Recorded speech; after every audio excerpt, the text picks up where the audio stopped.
Okay, so I'm prepping food for the entire week today. I'm taking you through my prep session.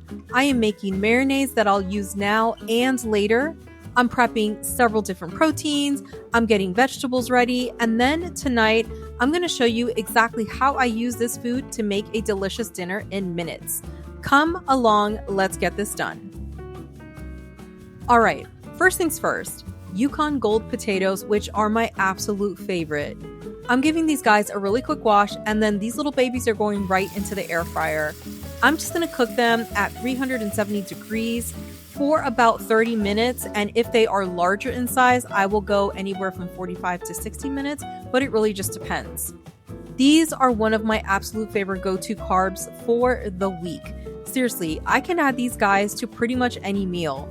I can reheat them with some eggs for breakfast. I can even crisp them up on the griddle, which I'm actually going to show you later.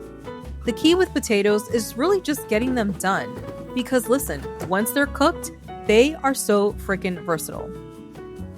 While our yummy little potatoes are cooking, I'm going to make not one, but two marinades that I use on repeat. So, marinade number one is for my steak. I love putting this on steak because it has one of my favorite herbs, and that is rosemary. So this marinade is so super simple.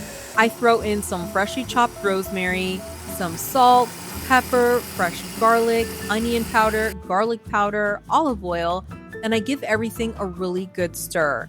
This will end up just hanging out in the fridge until I need it, and then it's game on. I will tell you that typically when I am chopping fresh rosemary, I am doing this with a knife on a cutting board. Today, I decided to get all fancy, throw it in my little mini chopper, and my plan backfired because it was barely chopping anything up.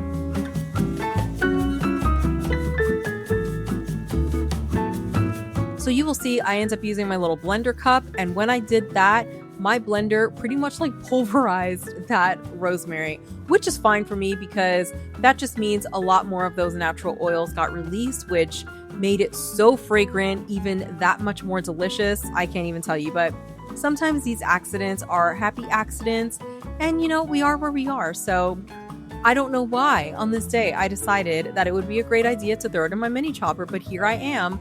Was I showing off? I have no idea. I know that I was really trying to make my life easier, but I will not do this again. If I want to speed the process up, I will definitely just go for my little blender cup. Now it is time for marinade number two, and this is what I primarily use on my poultry, especially chicken. This one is also super, super easy, and it makes chicken taste incredible. And I mean, whether I'm roasting it, grilling it, air frying it, or just reheating it throughout the week. Again, making it in a jar means I have it ready whenever I need or want it. Simple, sustainable, that is what works. For this marinade, I am using poultry seasoning, salt, pepper, garlic powder, onion powder, turmeric, and olive oil. Everything gets a good mix, and that is that. Again, just like for the other marinade, it is really to your heart's content, your heart's desire. You can throw anything you want in here. I use a lot of the same flavors and then change up a few of the things. So this is my go-to. There's something so incredible about poultry seasoning to me, but I do like to kick it up a notch and add a few extra things in there.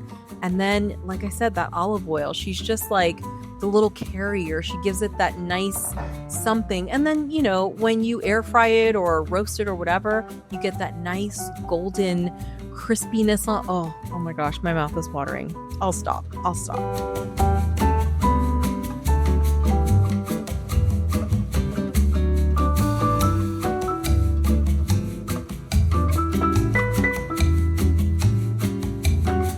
Okay, so now it is time to put these marinades to work. So I am going to season 2 ribeye steaks with marinade number 1, and I'm doing this now because I want these steaks to sit and really absorb all those flavors while I finish the rest of the prep. And listen, I'm not meal prepping these steaks to eat as leftovers all week because that's not my jam with steaks. These little babies are for tonight, but I'm doing the work now so that later, when it's dinner time, all I have to do is cook these guys up and we are good to go. That is the beauty of this system. I do a little bit of work up front and it makes everything easier later on. These little babies are going to hang out in the fridge for a few hours until it's dinner time. And oh my gosh, when I tell you the flavor that gets infused into this steak, listen, you're going to have to try it for yourself. Just trust.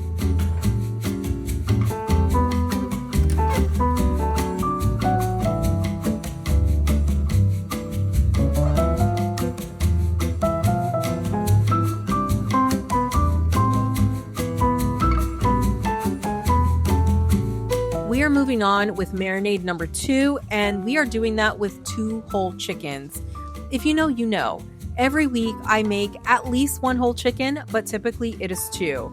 These little guys are going to feed us for multiple meals this week and beyond, because chances are I'm going to take at least 1 of these chickens, I'm going to cut it up once it's done cooking, and I am going to place that baby in the freezer, and then we have future meals right there. Whole chickens are one of the most cost-effective, nutrient-dense proteins you can buy. And when you season them well and roast them, they are freaking delicious. I love buying whole chickens because I can use the meat throughout the week in so many different ways. I can throw them on salads. I can have the chicken with veggies. I can reheat them. I can reheat it with potatoes. I can make taco bowls. You name it, I can probably make it. And if I really wanted to, I could even use the bones to make bone broth. Look, whole food, whole life, right?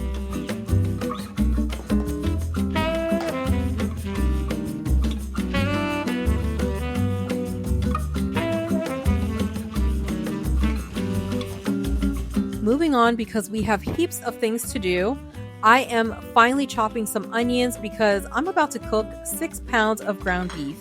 And yes, you heard that right. 6 pounds, as in 1, 2, 3, 4, 5, 6. Now, I know that sounds like a lot, but here's why I do it this way.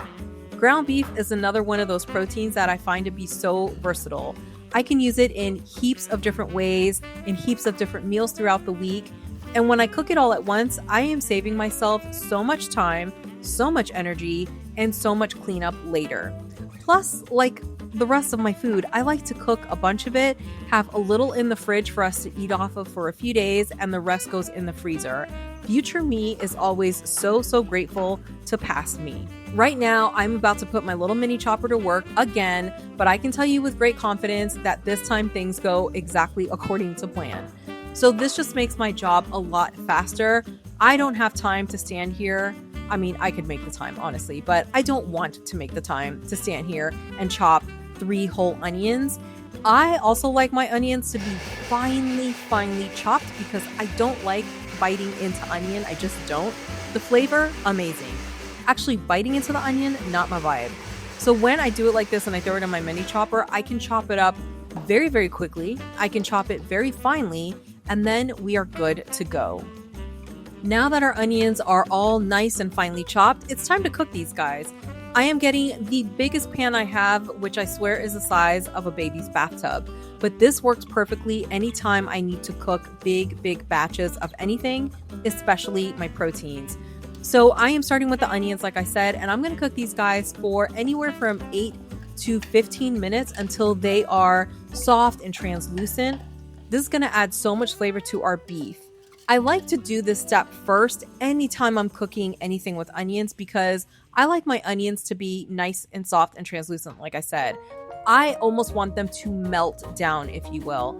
And because I chop them so finely in our mini chopper, that's exactly what's going to happen.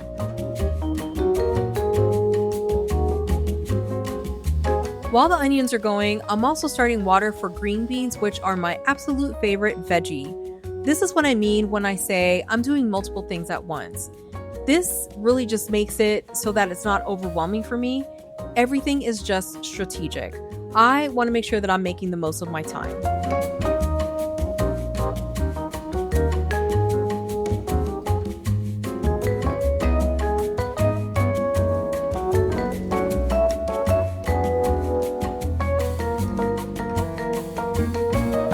Okay, so our onions are done, and now it's time to add our ground beef.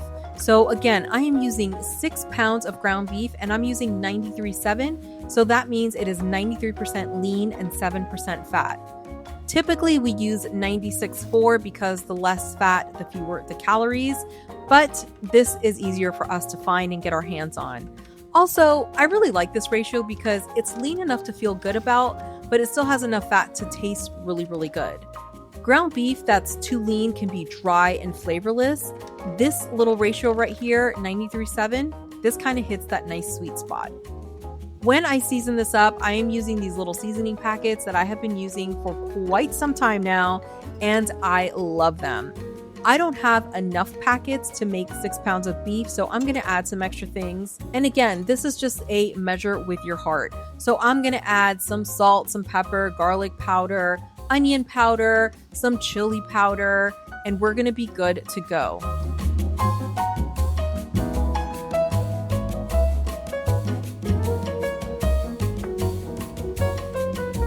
Our water is finally boiling, and now it is time to cook our green beans. So I'm gonna start by adding salt because it really seasons them as they cook, and honestly, it just makes them taste so much better.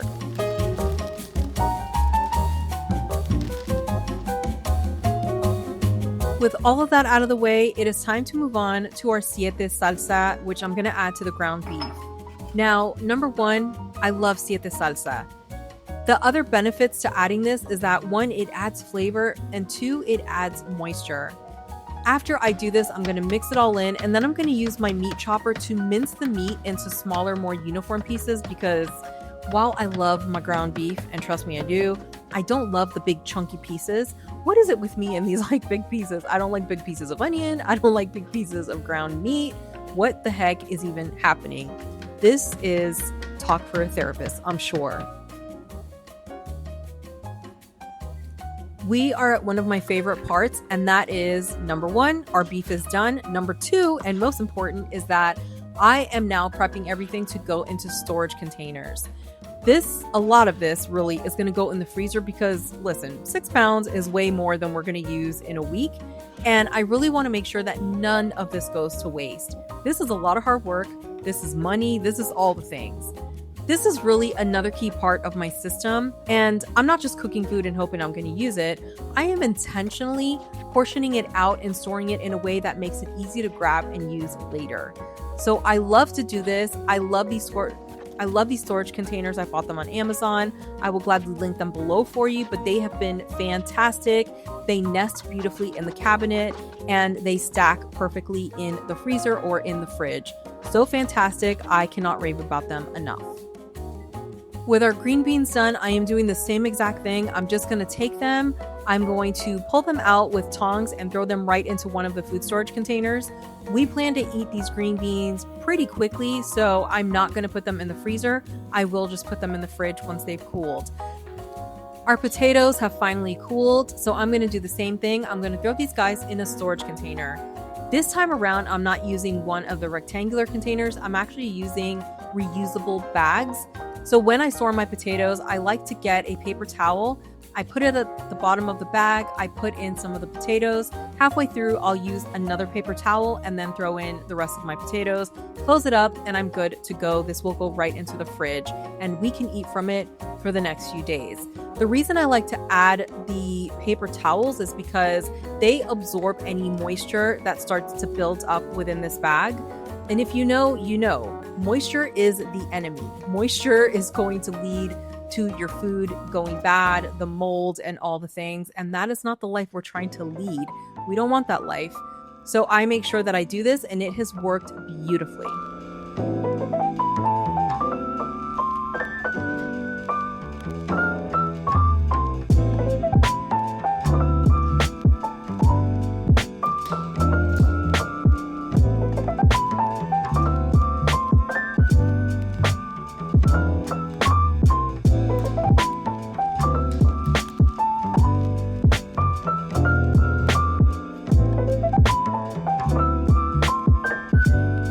Here's one of the things I love to do, and this is especially true for anything that's going in the freezer. I love to label. Once I started doing this, I felt like the heavens opened up. I don't know why I hadn't done it in the past, like years ago, but I do it now, and I guess that's all that matters. So I love taking painter's tape or any kind of just masking tape, something that's easy, that's not going to leave residue on the lid. I put a little strip there. I identify it by the name, and I also put the date. So for all of this beef, I will make sure that I label it as beef and that it is 93.7 beef, because sometimes we do use other beef that's like 96.4, like I said. So I want to make sure that we know the difference in what we're using. And that is really just for us when we are entering our food into our calorie tracking apps. You don't have to do that if you don't want to. You don't have to be that specific, but I don't know about you. When food freezes in a container, sometimes it is really, really hard to know what it is. So these labels have been perfect. They're super easy. Once we finish the food that's in the container, we just rip that little piece of tape off, throw it in the trash, and we are good to keep going. Now it is time to put these guys away, and I could not be more excited. But before I can put the stuff in the freezer, I need to do a little bit of clean out on the shelf where this is going to go, because this is like rebuilding my surplus. And while things were becoming empty on that shelf, while space was being made, shall I say, we were just adding extra things that really didn't belong there. So I need to clean it out a little bit, but then that's going to make room. So all of these little containers, or the majority, are going to go in the freezer. And listen, just like that, we have multiple meals ready to go for the next week, for the next few weeks. The work is done, the mental load is lifted, and I know exactly what I have. As we run out of things on the refrigerator side, all we have to do now is go into the freezer, grab a replacement, put it in the fridge, let it thaw, and we're good to go.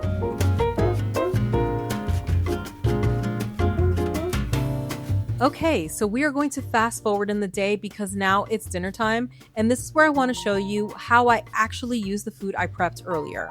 So these are some mushrooms. I think I have 24 ounces of mushrooms in here that I marinated with the steak marinade, which is marinade number 1. I did this about 30 minutes ago and then just let the mushrooms hang out in the fridge, and now I'm going to grill them on my Cuisinart griddle. We do not have an outdoor grill. We have this little indoor griddle, but let me tell you, she is a firecracker. This girl works hard. So once my griddle is nice and hot, I'm going to cook these mushrooms in batches. I just throw them on there. I really just pile them up. I close the lid and I let them go for anywhere from 3 to 5 minutes, depending on the size of the mushrooms. And once they're done, I take them off and I keep going until everything is finished. This is so nice because it gives us a bunch of mushrooms that we can use throughout the next few days. We can have them with eggs, we can have them on salads, we can have them in burritos, we can have them so many different ways, but they're already done, ready to go. All we need to do is grab and reheat. And tonight I will show you exactly how we're going to enjoy these guys.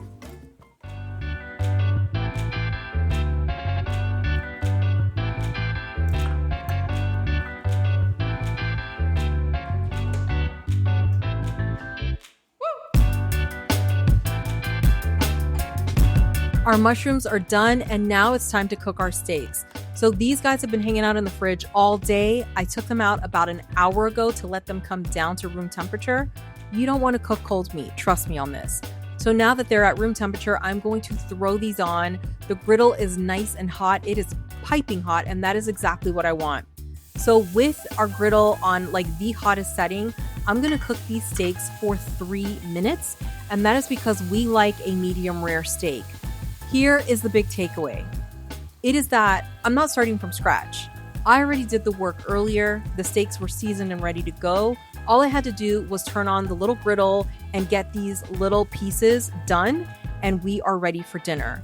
It is that simple, and the current me, present me, is really thanking previous me or past me for doing that little bit of work, because it has saved me so much time, and dinner comes together so much faster because I put in that little bit of effort. But let me tell you, these steaks, ooh, they are delicious. This griddle has actually been far better than I ever could have imagined. I am so impressed by her. We have had this griddle for easily like 5 years, I think, and she has been such a beautiful addition to our family. Our steaks are done, and while these little babies rest on the counter for just a few minutes, I'm going to move on and throw some gold potatoes and some green beans on the griddle. So this is one of my favorite tricks, one of my hacks, is taking already cooked vegetables and giving them a nice golden char. I really find that this adds flavor, it adds texture, and honestly, it just makes everything look more appetizing and taste more appetizing. You can see that color developing, that little bit of crisp on the potatoes, the green beans getting those brown edges. This is what makes leftovers feel like a meal and not just reheated food. You know what I mean?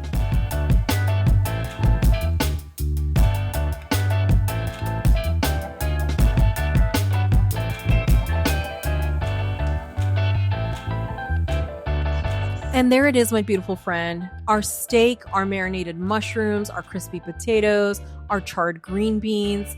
This took me maybe 15 minutes to put together because I did the majority of the work earlier in the day.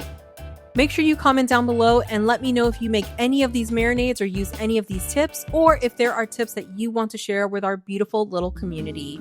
Thank you so much for hanging with me. I enjoyed hanging with you more than you could ever know. If you enjoyed this video, and I really hope that you did, please make sure that you give it a thumbs up, you subscribe, and you click that notification bell because all of that really supports my channel and it means the world to me. I will see you next time.